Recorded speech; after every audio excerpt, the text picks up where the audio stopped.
ওড়নাটা বিছানার পাশে রেখে উল্টো হয়ে মোবাইল দেখছিলাম। হঠাৎ করেই আমার রুমে শান্ত ভাইয়া ঢুকলো। লোকটা এমনিতে ভালোই, কিন্তু ওনার রাগ দেখে সবাই ভয় পায়। আমার সাথে রাগটা একটু বেশিই দেখায়। এতদিন বিদেশে ছিল ভাইয়া, মাত্র 5 দিন আগে দেশে এসেছে।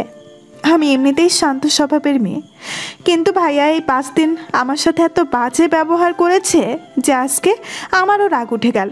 ভাইয়া রুমে এসেই হুঙ্কার দিয়ে বলল, কিরে মৌ, শরীর দেখাতে চাস কোচিংয়ে? হ্যাঁ, এত যদি শরীর দেখানোর ইচ্ছে থাকে তাহলে বাজারে যা। অনেক রুচিহীন মানুষ আছে যারা তোর মতো মেয়েদের শরীর দেখার জন্য অপেক্ষা করে থাকে। জাস্ট স্টপ ইট শান্ত ভাইয়া। আমি কোথাও নিজের শরীর দেখানোর জন্য চাইনি। যাদের চোখের অমন খারাপ তারাই এভাবে মেয়েদের দিকে তাকায়। ওকে, তুই আমাকে শেখাবি কার দিকে কিভাবে তাকাতে হয়? হ্যাঁ, আমি তো কোচিংয়ে রোজই এভাবে যাই। কই, তাতে আর তো কারো সমস্যা হলো না, শুধু তোমারই যত সমস্যা আমাকে নিয়ে। কেন? আমার সমস্যা সেটাও বুঝতে হবে। তুই থাকিস আমার বাসায়, ঘুমাস আমার বাসায়, খাস আমার বাসায়, আর তোর নামে কোনো দুর্নাম লড়লে সেই দুর্নামের সাথে আমার ফ্যামিলির নাম জড়াবে। তাই তুই বাইরে গিয়ে শরীর দেখালে কোচিংয়ের বাকিরা মজা পেলেও আমার রাগ ওঠে। তোকে কষিয়ে থাপ্পড় মারতে মন চায় তখন। তোমার যদি আমার এই বাসায় থাকা নিয়ে এত সমস্যা হয় তো বলে দাও, আমি বাসা ভাড়া করে থাকবো। এতদিন তো ছিল বিদেশে, তখনই ভালো ছিল, কেউ আমার উপর এত অধিকার দেখাতে পারতো না। আর দিনে 10 বার এই বাসায় থাকা খাওয়া নিয়ে খোঁটাও দিতে পারতো না। আমি তোর এই শরীর দেখানো পোশাক পছন্দ করি না। এই যে এই ব্যাগগুলোতে সুন্দর সুন্দর জামা কাপড় আছে, এগুলো পরবি। এরপর থেকে যেন আমি তোর আর এই পোশাকগুলো পরতে না দেখি। আমি এগুলোই পরবো। তোমার কিনে দেওয়া কোনো পোশাকই আমি পরবো না। মামা কোথায়? আমি এক্ষুনি গিয়ে মামার কাছে তোমার এরকম ব্যবহার করার কথা বলবো। তুমি পুরো পরিবারের সামনে ভালো সেজে থাকো, আর আমার সাথে এমন বাজে ব্যবহার করো। সেদিনও বিয়ে বাড়িতে আমাকে ওয়াশরুমে নিয়ে গিয়ে। ওয়াশরুমে গিয়ে তোর পেটে খামচ দিয়েছি, তাই তো? হ্যাঁ, বেশ করেছি। পেট দেখে শাড়ি পরবি আর অন্য ছেলেরা সেটা দেখে নিজের ইচ্ছা মেটাবে, এটা আমি হতে দেবো না। আমি মোটেও পেট দেখিয়ে শাড়ি পরিনি, শাড়িটা সরে গেছিল বাস। আর আমি তো সেটা ঠিক করতেই ওয়াশরুমে গেছিলাম। তুই যে কেমন ঠিক করতি আমার তো জানা আছে। আর আব্বু আম্মু বাসায় নেই, তাই এত চিল্লিও লাভ নেই। কেউ এসে তোর সাইড নিয়ে কথা বলবে না। মামা মামি বাসায় নেই, তাহলে তুমি আমার ঘরে কেন এসেছো? এবার কিন্তু আমার ধৈর্যের বাঁধ ভেঙে যাচ্ছে মৌ। আমি তোকে বলেছি তুই এরকম পোশাক আর পরবি না, তো ব্যাস আর পরবি না। আমি পরবো পরবো পরবো, এগুলো পরবো আমি। দেখি কিভাবে তুমি আমাকে আটকাও। আবার এই কথা বলতে দেরি হলো, কিন্তু শান্ত ভাইয়ার আমার আলমারি খুলে কাপড় বের করতে দেরি হলো না। আমার আলমারি থেকে আমার সব জামা কাপড় বের করে ছাদে নিয়ে গেল শান্ত ভাইয়া। আমিও রেগে গিয়ে তার পিছু পিছু ছুটলাম। গিয়ে দেখি ভাইয়া আমার জামা কাপড়গুলোতে আগুন ধরিয়ে দিল। আমি পাশে গিয়ে নির্বাক হয়ে দাঁড়িয়েছিলাম, আর তখনই ভাইয়া আমার দিকে তাকিয়ে আমার গা থেকে পাতলা জর্জেটের ওড়নাটা নিয়ে সেটাও পুড়িয়ে দিল। আমি শুধু অবাক হয়ে শান্ত ভাইয়ের কাণ্ড দেখছি। একটা মানুষ যে এই পরিমাণে রেগে যেতে পারে তা দেখে আমি অবাক। দেখতে দেখতে কাপড়গুলো পুরো ছাই হয়ে গেল, আর সেই ছাই থেকে একটু ছাই হাতে নিয়ে এসে ভাইয়া আমার দিকে এলো। এসে আমার গালে সেই ছাই লাগিয়ে দিয়ে বলল, এত সহজে আমার কোনো জিনিস পছন্দ হয় না, কিন্তু যেটা একবার পছন্দ হয়ে যায় সেটা শুধুই আমার। আমি চাই না আমার পছন্দ করা মানুষকে অন্য কেউ দেখুক। আপনাকে আমার আর কিচ্ছু বলার নেই ভাইয়া। আপনি এত বিকৃত মস্তিষ্কের মানুষ যে বলে বোঝানো যাবে না। শান্ত ভাই আমার থুতনিতে ধরে আমার মুখটা উঁচু করে আমার চোখের দিকে তাকালো, তারপর বলল, আমি রাগী, কিন্তু বিকৃত মস্তিষ্কের মানুষ নই। আমি শুধু শুধু রেগে যাইনি। আমার সামনে ফের যদি এমন বেহায়াপনা করেছিস তাহলে বুঝবি সেদিন তোর গায়ে হাত তুলতেও আমার আর আটকাবে না। আর আব্বু আম্মুর কানে এই কথাগুলো তুলতে যাস না। তুললেও আমার কিছুই হবে না, উল্টো তোরই কি কোচিংয়ে যাওয়া অফ হয়ে যাবে। আপনি এত রাগী কেন বলবেন আমাকে? আমি কি এমন পোশাক পরেছি যে আপনি এত রেগে গেলেন? তোর ওড়নাগুলো একবার দেখেছিস? হ্যাঁ, ওই ওড়না পরাচ্ছে না পরাই ভালো। ওড়নার উপর দিয়ে জামার গলার ডিজাইন সহ বোঝা যায়। আর তোর ব্যবহার করা জামা কাপড়গুলোর এক একটা এত বড় বড় গলা। যাই হোক, এই নিয়ে আমি আর কিছু বলতে চাই না। ঘরে গিয়ে গোসল করে নতুন জামাগুলো থেকে একটা পরে নিস। আর আম্মু কিছু জিজ্ঞেস করলে তোর ইচ্ছে মতো কিছু বলে দিস। তোর সাথে এমন ব্যবহার করার জন্য সরি। অনেক রেগে গেছিলাম, তাই কন্ট্রোল করতে পারিনি। আপনিও না একদম অদ্ভুত মানুষ।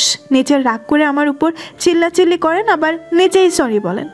বলে নিজের রাগটা একটু কমান। শান্ত ভাই আমার মাথায় হাত বুলিয়ে দিয়ে হেসে চলে গেল। লোকটা যতই খারাপ হোক মনের দিক থেকে খুব ভালো মানুষ, কিন্তু হুটহাট করে যে কেন এমন হিটলারের মতো করে কে জানে। নামটা তো ঠিকই শান্ত, কিন্তু কাজগুলো খুব অশান্ত। যাই হোক, মামা মামি চলে আসার আগে আমি গিয়ে গোসল করে ফেলি, নয়তো গালে ছাই লেগে থাকলে দেখলে অনেক কথা জিজ্ঞেস করবে, আবার ছাদের ছাইগুলোও পরিষ্কার করতে হবে।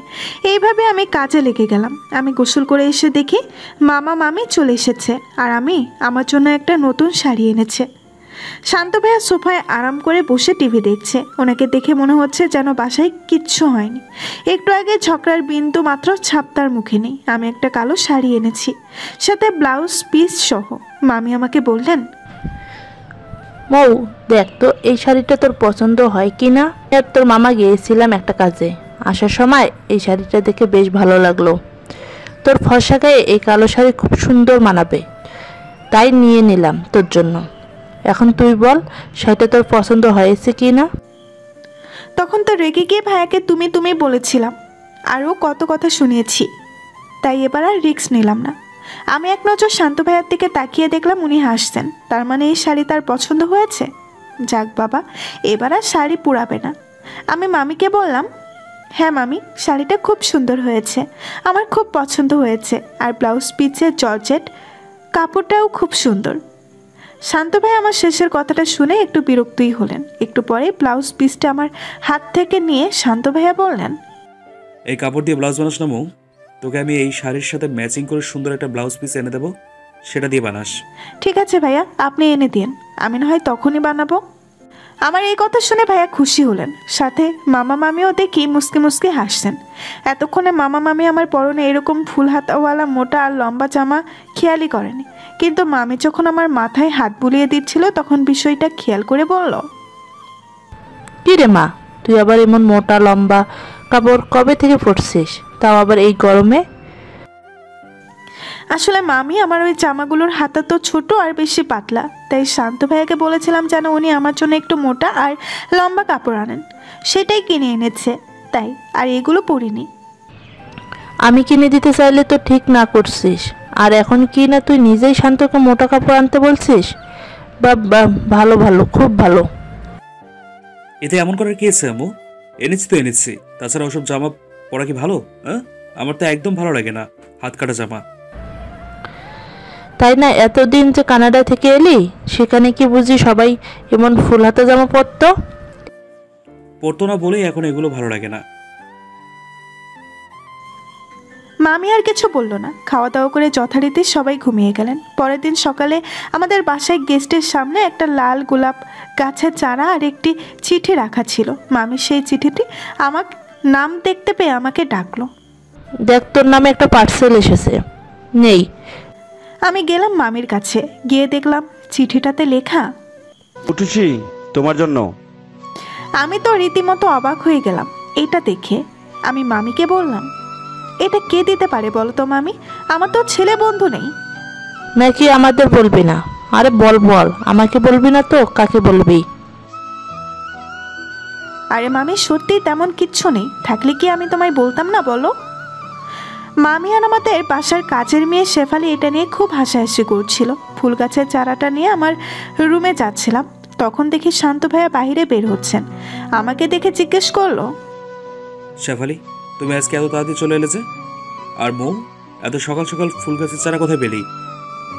শেফালি আপা তো একটু আগেই আসলো, আর ফুলের চারাটা কে যেন দরজায় রেখে গেছিল, তার সাথে আবার একটা চিঠিও রেখে গেছে। চিঠি? তাও তোকে? তোর মতো বেয়াদব মেয়েকে কারো ভালো লাগতে পারে? জানা ছিল না। দে চিঠিটা আমার কাছে দে, আর সর এখান থেকে। যাওয়া আসার রাস্তা দাঁড়িয়ে থাকিস কেন? হ্যাঁ, তুই মেডিকেলে চান্স নিবি? যা পড়তে বস। আহ ভাইয়া, টাকা দিচ্ছেন কেন? যাচ্ছি তো, সবসময় খালি আমার পেছনে লাগে। রুমে চলে গেলাম, আর শান্ত ভাইয়া চিঠিটা হাতে নিয়ে রাগী লুক নিয়ে চলে গেল। আমি রুমে এসে পড়তে বসলাম ঠিকই, কিন্তু পড়ায় মন দিতে পারছি না। এভাবেই 9টা বেজে গেল। 10টা থেকে কোচিংয়ে ক্লাস আসছে। আমি উঠে রেডি হয়ে নিলাম কোচিংয়ের জন্য। বের হওয়ার সময় শান্ত ভাই আমাকে ডেকে বলল, মৌ, আমি তোর কোচিংয়ের সামনে রাস্তা দিয়ে যাব, চল তোকে নামিয়ে দিয়ে আসি। আপনাকে কি ভূতে পেয়েছে ভাইয়া? না মানে কাল পর্যন্ত আপনি যেভাবে আমার সাথে কথা বললেন, আর আজকে দেখছি টোটাল চেঞ্জ। বেশি পাকনামি না করে চল দিয়ে আসি তোকে। আমি আর কোনো কথা না বাড়িয়ে চুপচাপ ওনার বাইকে উঠে বসলাম। উনি আমাকে নিয়ে গেলেন কোচিংয়ে। অটো দিয়ে বাসা থেকে কোচিংয়ে আসতে আসতে প্রায় 30 মিনিটের বেশি লেগে যায়, আর ভাইয়া বাইকে করে এসে লেগেছে মাত্র 10 মিনিট।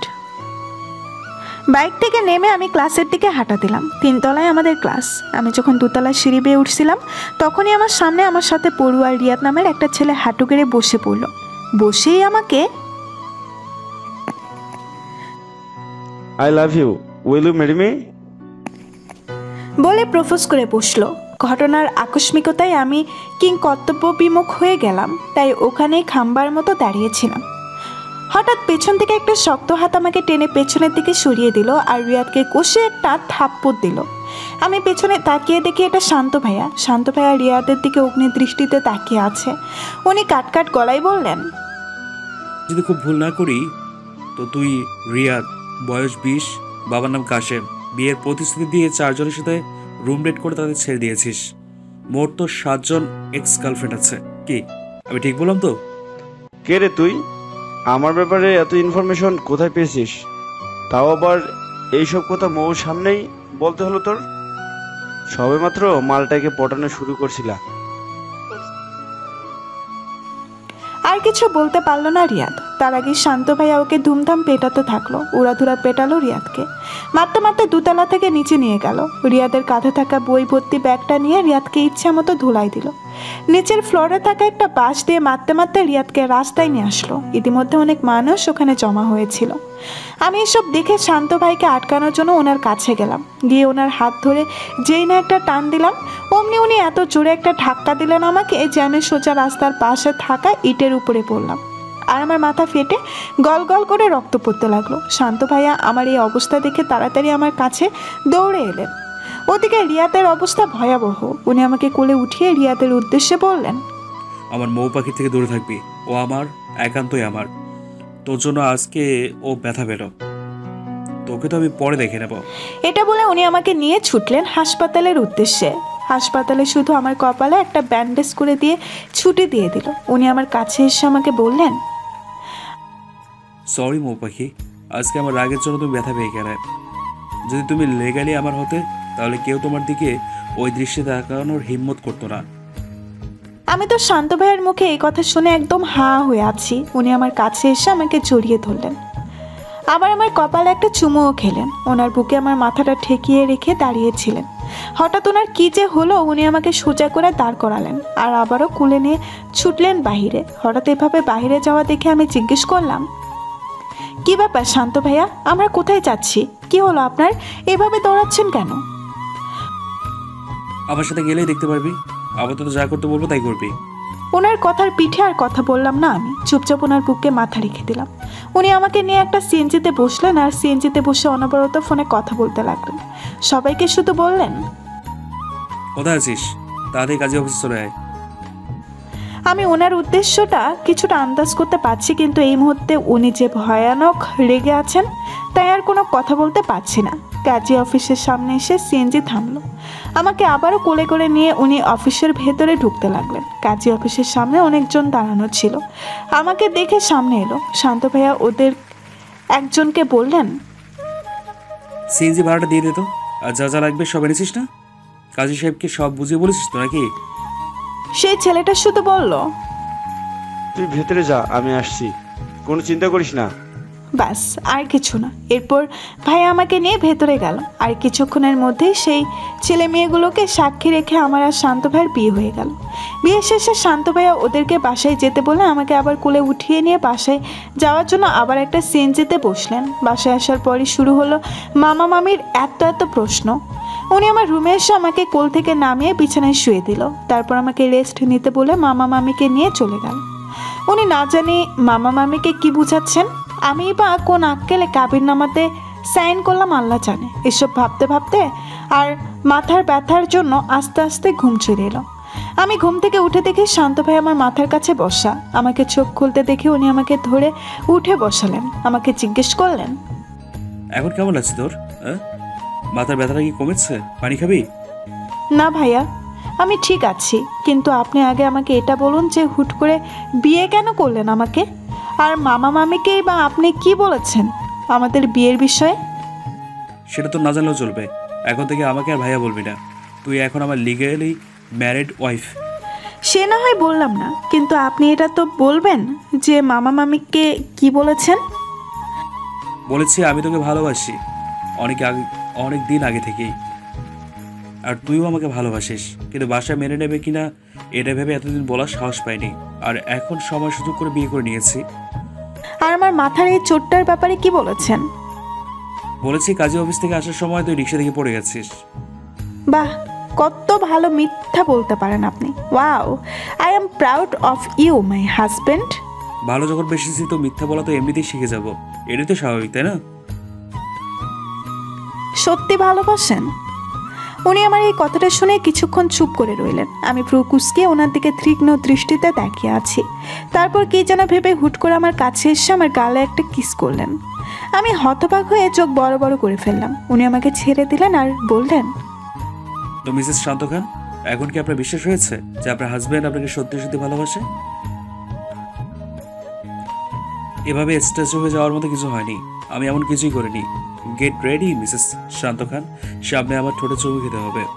আর বর চুমু খেলে এরকম উসবুকের মতো বড় বড় চোখ করে তাকিয়ে থাকতে হয় না, আবেশে চোখ বন্ধ করে ফেলতে হয়। আপনি রাগী বদমাজাচে বান্দর খবিস এটা জানতাম, কিন্তু আপনি যে এত অসভ্য তা জানতাম না। অসভ্যতা দেখেছো কি? এবার থেকে দেখবে, প্রতিদিন, প্রতিক্ষণ, প্রতি ঘন্টায়, প্রতি মিনিটে, প্রতি সেকেন্ডে আমার অসভ্যতামও দেখতে হবে তোমাকে। এত রোমান্টিক ভাব নিয়েন না, আপনাকে মানায় না।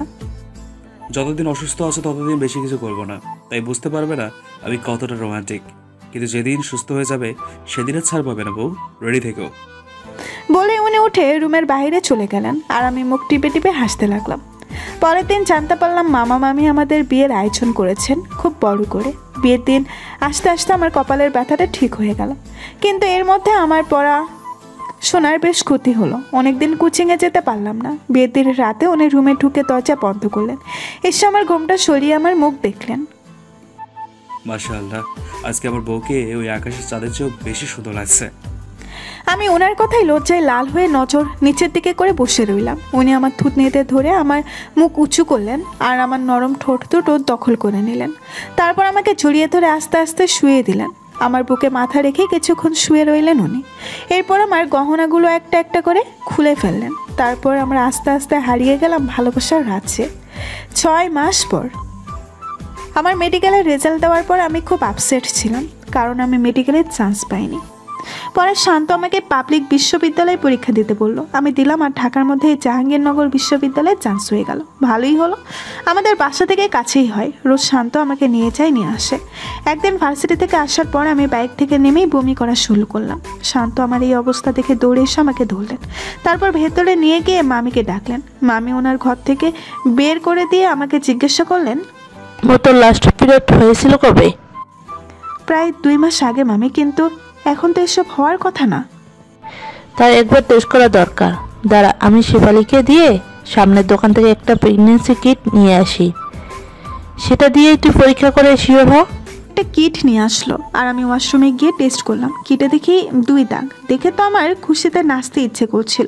বেরিয়ে গিয়ে মামিকে জড়িয়ে ধরলাম। মামিও খুব খুশি হলো। একটু পর মামি বের হয়ে গিয়ে রুমে শান্তকে পাঠালেন। শান্ত এসে চিন্তিত ভঙ্গিতে বললেন, কি হয়েছে বউ? খুব শরীর খারাপ লাগছে? আমি কি তোমার ডাক্তারের কাছে নিয়ে যাবো? আম্মু বললো তুমি নাকি আমাকে ডেকেছো। আরে আরে থামুন তো মশাই, কিচ্ছু হয়নি আমার। আপনাকে একটা সুখবর দেওয়ার আছে। এরকম পরিস্থিতিতে আমার সুখবর, তাই না? আচ্ছা বলো, কি বলবে? কংগ্রেচুলেশন, আমার বাচ্চার বাবা। কি হলো, চুপ কেন? আপনি বাবা হতে চলেছেন, খুশি লাগছেন আপনার? শান্ত কোনো কথা না বলে আমাকে জড়িয়ে ধরে গালে, চোখে, নাকে, কপালে চুমু দিলেন। খুশিতে উনি কেঁদেই দিলেন। আমিও ওনার কপালে একটা আলতো চুমু খেলাম আর বললাম, রাগীবার আবার কান্না করতেও পারে, চিন্তা করবেন না। আপনার রাগ কমাতে আর আপনাকে শান্ত করতে আমাদের সন্তান আসছে এই পৃথিবীতে।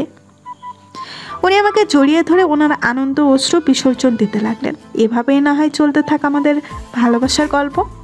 এমনই সব ভালোবাসার গল্প পেতে এখনই আমাদের চ্যানেল সাবস্ক্রাইব করুন এবং লাইক কমেন্ট করে আমাদের চ্যানেলের সাথেই থাকুন।